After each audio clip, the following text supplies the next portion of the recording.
Welcome to Review Recapped. Today we will be showing you an American dark thriller movie named A Cure for Wellness. Help us grow by subscribing and turning on the notifications, please. Spoilers ahead. Sit back and enjoy. In the opening scene, a man named Morris is working late in his office. He starts to experience pain in his chest. Morris goes to get some water when the pain gets worse. We see then he suffers a heart attack and collapses on the floor as he dies. In the next scene we see Mr. Lockhart on a train headed to work. He is very much into his work and seems rude and careless to others. Lockhart goes to a meeting with the board of directors.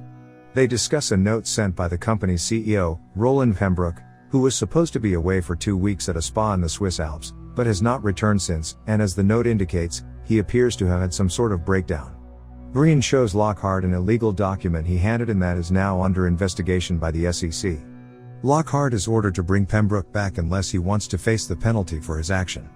In a flashback, we see Lockhart visiting his elderly mother at a care home. She carries a small music box with a ballerina whose eyes are shut. Lockhart asks his mother about the eyes and she tells him that she is dreaming, and only she doesn't know that she is in a dream. Lockhart's mother dies and is cremated before his departure, and he kept the ballerina. Upon arriving in Switzerland, Lockhart takes a ride from a taxi driver named Enrico. While riding up the hill to the spa, a villager throws a drink at the car. Enrico explains that the villagers have a bad history with the people that live on the hill. Enrico reveals that there is a story of a baron who wanted to protect his bloodline by marrying his sister. After learning she was infertile, the baron began performing experiments on the villagers, which led to them revolting and burning the baron's sister alive. Lockhart arrives at the spa, but visiting hours have just ended. He finds Pembroke in the bathhouse where he goes for a swim. Lockhart urges Pembroke to go to New York with him. Pembroke appears fine and not interested in leaving. Lockhart leaves with Enrico and tells him to take him to a hotel to make a phone call since he has no service on the hill. Another flashback shows a young Lockhart in a car with his father. His father drove over a bridge on a rainy day as he hears on the radio that stock market has crashed and numerous jobs are gone. He pulls over and walks over to the edge of the bridge. Lockhart watched as his father jumped from the bridge and dies, leaving the boy in the car. On the way to the hotel, a deer runs out from the woods and into the road. Enrico hits the deer, which gets stuck in the windshield and causes the car to swerve off the road and crash into a ditch.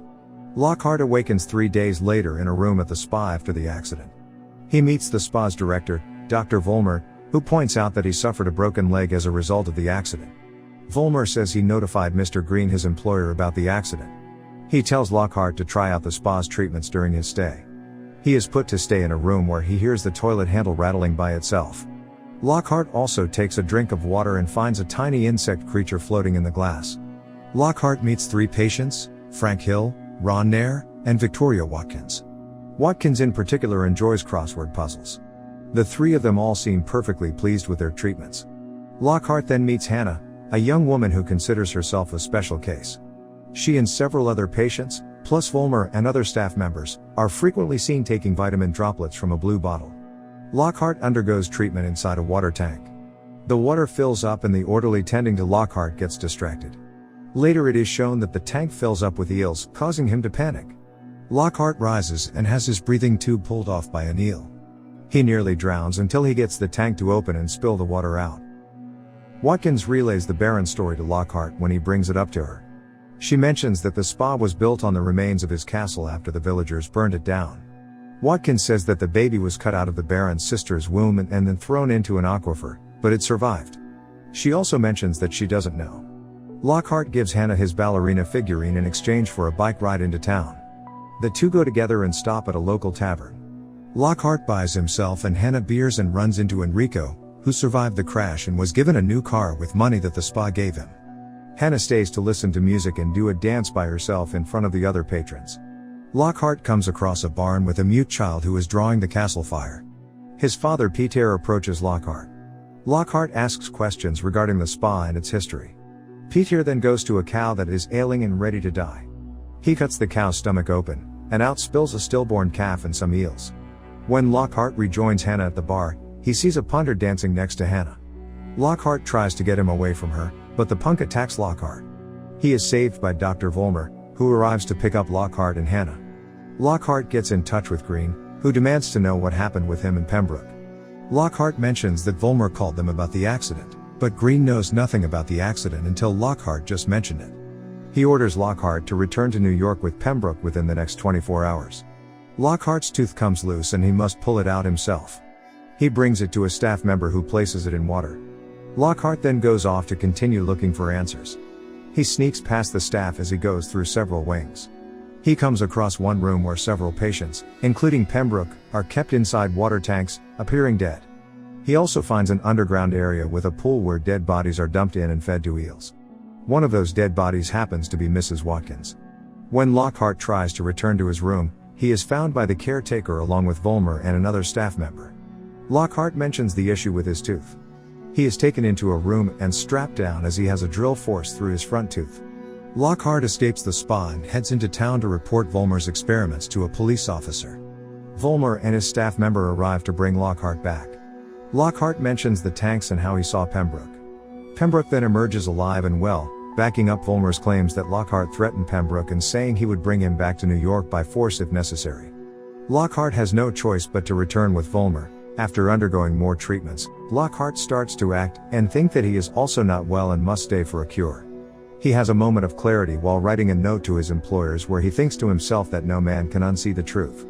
Meanwhile, Hannah is using the pool and has her first period. Eels start swimming near her, but then they start swimming in a perfect circle around her. Lockhart then breaks a glass and uses a shard to cut open his cast, revealing that his leg was never broken. He runs out of his room and finds Hannah. She is panicked and hits Lockhart in the face as he tries to help her. Hannah runs and finds Vollmer in a room where he, the staff, and some patients are having dinner.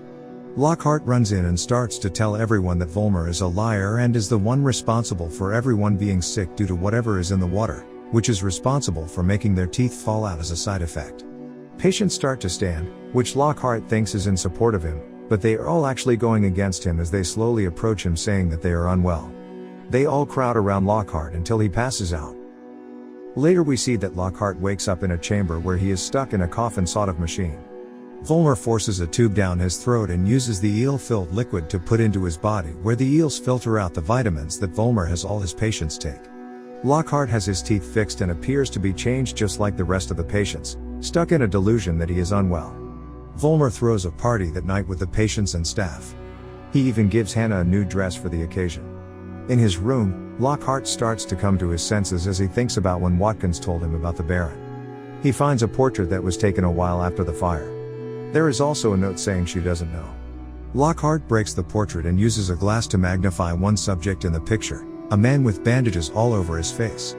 What the portrait didn't show was the man holding hands with a little girl, Hannah. Vollmer brings Hannah into a room by the transfusion wing. There, he has kept a portrait of his sister, who was also Hannah's mother.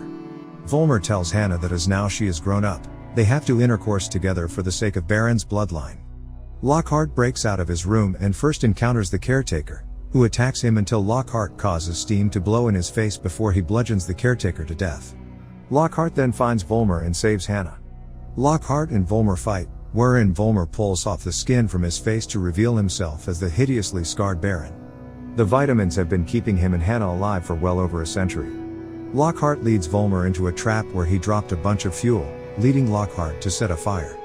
Vollmer catches fire and then sets fire to the curtains as he tries to extinguish himself. The fire then spreads up toward the rest of the castle. Lockhart tries to free Hannah, but Vollmer attacks him. Vollmer drags Lockhart near the eel pool and prepares to kill him, but Hannah takes a shovel and swings it down into Vollmer's head. He stumbles backwards and falls into the pool to become eel food. Lockhart and Hannah escape just as the patients and staff flee the burning castle. They take Hannah's bike and ride away. On the road, they are stopped by a car. Green, Hollis, and Wilson step out, ordering Lockhart to get in the car. When they ask about Pembroke, Lockhart says he is gone. Hay tell him to get in again, but he refuses. In the end we see Hollis asking Lockhart what's wrong with him. Lockhart responds that he is feeling much better. He and Hannah continue riding away into the night, with a sinister smile forming on Lockhart's face. Hope you enjoyed the movie. Thanks for watching.